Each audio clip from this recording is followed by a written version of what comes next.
광해군은 1575년에 출생해서 1641년까지 그 67세로 생을 마감했고 제2기간은 1608년 선조의 뒤를 이어 왕위에 오른 후에 인조 반정으로 폐위당하기까지 15년 1개월간 왕위에 있었던 그 조선의 15대 왕입니다. 광해군을 주제로 한 영화나 드라마가 특히 최근 10여 년에 걸쳐 많이 이제 그 소개가 되었는데요. 아마 가장 잘 알려진 그 영화가 광해 왕이 된 남자에서 또 이병헌 씨가 상당히 이 광해군을 긍정적으로 역을 소화한 바가 있고, 화정이라는 드라마에서는 차승원 씨가 광해군 역할을, 불의 여신 정이라는 드라마에서는 이상윤 씨, 그야말로 잘 나가는 배우들이 광해군 역할을 맡았고, 젊은 광해군 역할로는 세자 시절, 즉 왕이 되기 전에 광해군의 모습을 대립군이라는 영화에서 여진구 씨가 광해군 역할을 했습니다. 그야말로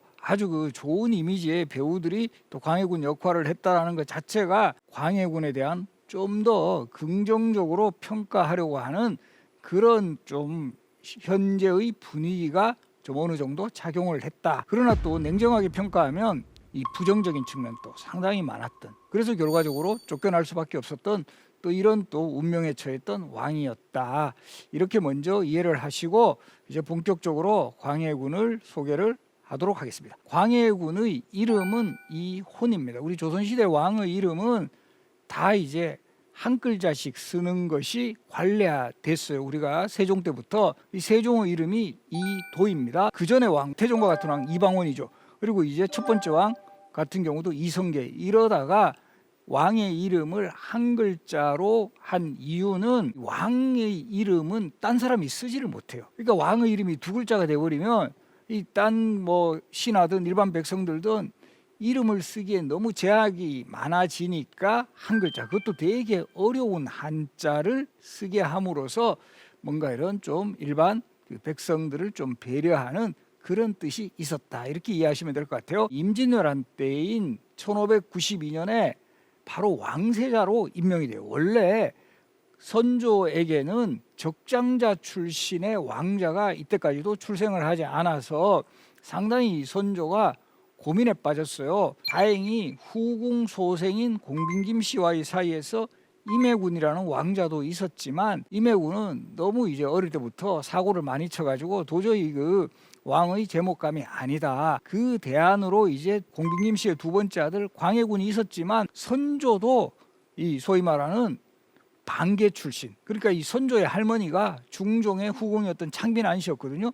그러니까 본인 입장에서도 적자가 이 후계자가 돼야 되는데 라는 생각에서 후계자 책봉을 미루고 있었는데 1592년 임진왜란이 일어나니까 이 전쟁이라는 상황은 정말 또 어떻게 될지 몰라요. 만약에 이 선조가 뭐 정말 그 전쟁에서 희생이 되거나 이렇게 되면 바로 이 후계자가 지명이 안 된 상태라면 왕실의 대가 끊길 수도 있다. 그런 어떤 위기의식 속에서 광해군을 이제 왕세자로 임명을 해요. 이것도 별로 이제 내키지 않은 왕세자 임명이었고, 그리고 이제 광해군은 왕세자가 되자마자 분조라 그래가지고 조정을 둘러놔요. 선조는 이제 그 당시에 의주로 피난을 가죠. 그 선조가 있었던 곳을 대조, 클대자를 써서 대조, 광해군은 소조라고 표현을 해서 조정을 둘러 나누었다라는 뜻에서 분조라고 합니다. 그런데 이제 광해군이 18살, 뭐 지금으로 치면 한 고등학교 3학년, 이런 비록 어린 나이였지만 상당히 이제 그 분조 활동 열심히 하고, 특히 의병들 많이 이제 이끌어 드리고 이 뭔가 이런 위기 상황을 극복해 나가는 그런 리더십을 발휘해요. 그러니까 상당히 백성들에게 신망을 쌓게 되고, 이 백성들 입장에서는 저 어떻게든 혼자 살겠다고 저 멀리 의주까지 피난 가 있는 왕보다는 젊은 왕세자가 열심히 그 전선에서 활동을 하니까 이 광해군에 대한 인기 같은 게 상당히 높아지고, 전쟁이 끝난 이후에도 광해군이 앞으로 왕이 되는 수순, 왕세자라는 것은 앞으로 왕이 되는 그 전 단계라고 볼 수 있죠. 거의 이제 무난해 보였는데 변수가 생겨요. 1602년에 선조가 계비를 맞이합니다. 첫 번째 왕비가 의인왕후 박씨라는 분이었는데 이분이 자식을 낳지 못했어요. 그렇게 한 상황에서 의인왕후가 1600년에 돌아가시자 계비인 임목왕후를 이 부인으로 맞이했고, 이게 다행인지 불행인지 어쨌든 왕실의 임모광우가 낳은 아들이 바로 영창대군입니다. 1606년에 태어나요. 그러니까 이 선조가 너무 이제 이뻐하는 거예요. 이 적장자가 태어났고, 우리 지금도 그렇지만 장성한 아들보다는 어린 아들이 훨씬 뭐 귀엽기도 귀엽겠죠. 그런 선조가 아주 그 영창대군을 아주 그 이뻐하고, 이런 그 모습을 보니까 이 신하들도 뭐 요즘 표현으로 하면 이 영창대군에게 줄을 서게 되는 거예요. 이 정치판에 줄서기가 시작이 된 거예요.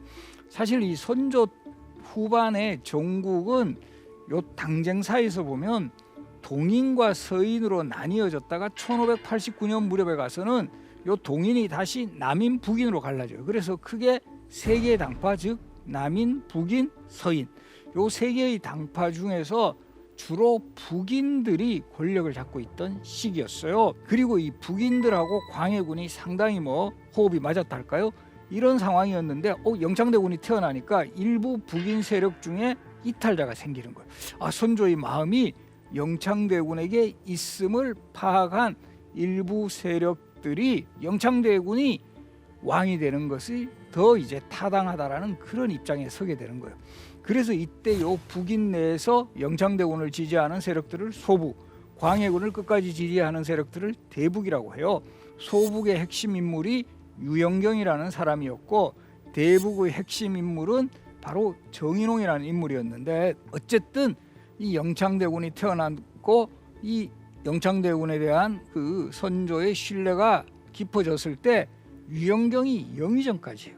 뭔가 이제 소북 세력이 힘이 기울어지면서 이 광해군의 후계자 책봉 상황도 상당히 위기에 있었다. 그런데 또 한 번 변수가 생깁니다. 1608년에 선조가 돌아가세요. 승하를 합니다. 영창대군 1606년생이라고 그랬죠. 영창대군 나이가 3살밖에 되지 않으니까 선조도 차마 저 영창대군을 나의 후계자로 삼겠다고는 말을 못하는 거예요. 그렇지 않아요? 3살짜리가 뭘 하겠습니까?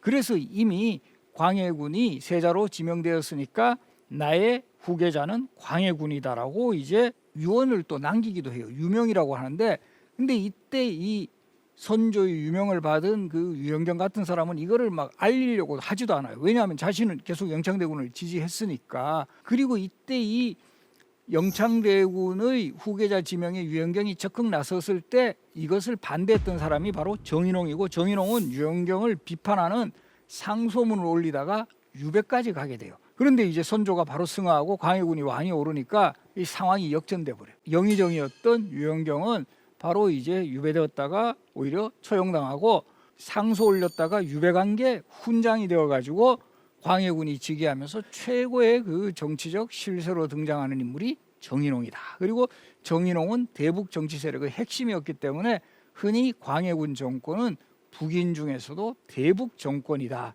이렇게 표현을 하게 됩니다.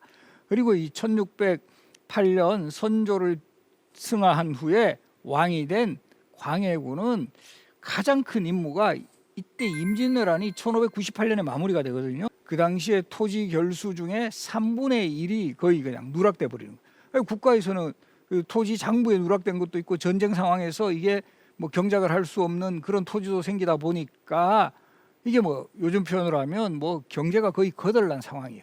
바로 이런 것을 회복하고 민생을 안정시킬 가장 큰 책무가 있었다라는 거죠. 전쟁의 상처를 극복을 하고 좀 민생 경제에 주력할. 그래서 광해군은 먼저 양전 사업이라 그래가지고 토지 파악부터 제대로 하게 되는 거예요. 그래서 이제 정말 경작할 수 있는 이런 토지들 다 파악을 하고, 이걸 결과적으로 국가적으로인 세금으로 거두게 되면 백성들을 위한 혜택을 줄 수 있는 거죠. 그리고 이 호적 정리 같은 이런 사업들, 이것도 전쟁의 와중에 뭐 호적이 제대로 이제 유실되고 이러니까 인구 같은 게 제대로 파악이 안 되는 거예요. 그래서 이 호적 정리 사업에도 착수를 했고, 중요한 개혁 정책을 하나 수립을 하게 되는데요. 대동법이라 해서 그 당시에 백성들이 내는 세금 중에 가장 부담스러웠던 게 토지에 대한 세금과 더불어서, 당시 조선시대는 지방의 특산물을 곡물이라 그래가지고 세금으로 이제 올리게 되는데, 요 지방의 특산물, 뭐 예를 들어 우리 영광 같으면 지금도 유명한 게 뭐가 있죠? 굴비, 뭐 영덕에 대게, 뭐 이런 뭐 청도 지역에 뭐 꽃감 뭐 이런 게 있다면 이거를 일정하게 세금으로 납부를 하게 해야 되는데 이게 항상적으로 뭐 생산량 같은 게 일정하지 않고 이러니까 요걸 제대로 이제 올리지를 못하면 중간에 대납하는 상인들이 나타나요. 방납인이라고 합니다. 대납업자들. 그래서 요 방납인들이 대신 바치면서 그보다 훨씬 더 많은 액수를 당시에 그 일반 백성들에게 부과하는 이런 시스템이에요. 이 방납의 폐단이 엄청 심해졌고, 그리고 또 어떤 문제점을 가지고 있었냐 하면 부과 기준이 호별 부과니까 각 가호마다 부과를 하게 되다 보니까 정말 아주 뭐 부작은 아주 못 사는 사람이건 일단 뭐 집이 있는 사람은 똑같은 세금을 내게 돼요. 이렇게 해서는 이게 너무 불공평하다라고 해서 대동법 체제에서 핵심은 뭐냐 하면 부과 단위를 호별해서 토지 결수를 기준으로 하는 거예요. 그러니까 소위 말하는 땅이 많은 사람들, 지주들에게 더 많은 세금을 내게 하는 이런 시스템이 대동법의 핵심이에요. 그리고 공물을 바치던 거를 이제 쌀로 통일을 하게 합니다.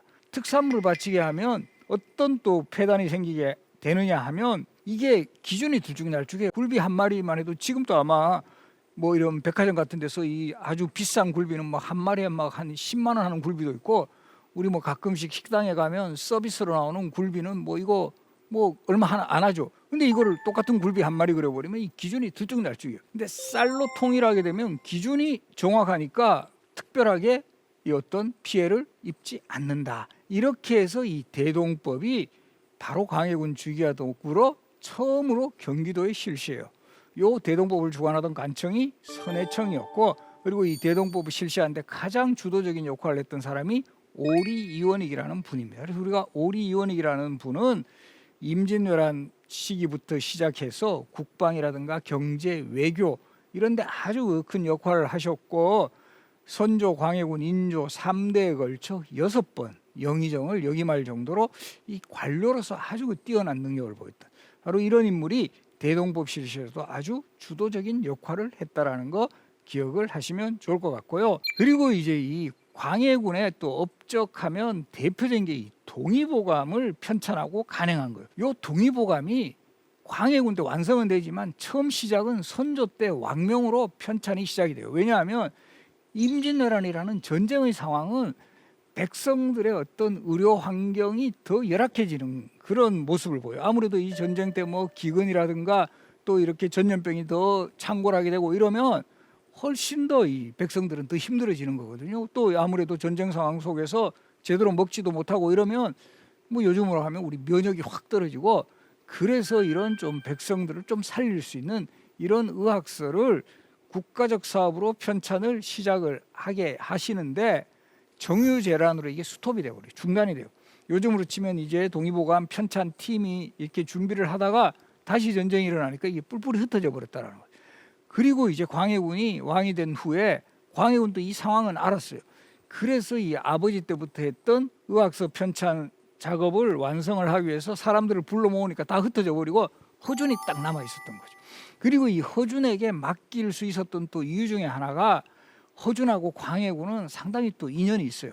광해군이 왕자 시절에 허준이 천연두 즉 마마에 걸렸을 때 이것을 치료해 준 사람이 바로 허준이었어요. 저 인물 같으면 뭔가 이런 그 국가적인 의학서 편찬 할 수 있겠다. 그리고 우리 요즘 또 전염병으로 상당히 그 힘든 상황을 겪고 있지만 바로 우리 허준 선생도 동의보감 이외에도 벽역신방, 우리 역이라는 거는 이제 역병이라는 뜻이에요. 그 다음에 신찬 벽온방, 이 온는 온역이라 그래요. 역시 그것도 전염병의 일종이에요. 바로 이런 벽역신방, 신찬 벽온방과 같은 저수를 통해서 전염병 예방과 치료에도 아주 일가견을 보이셨던 그런 또 의사셨다는 거 기억을 하시고요.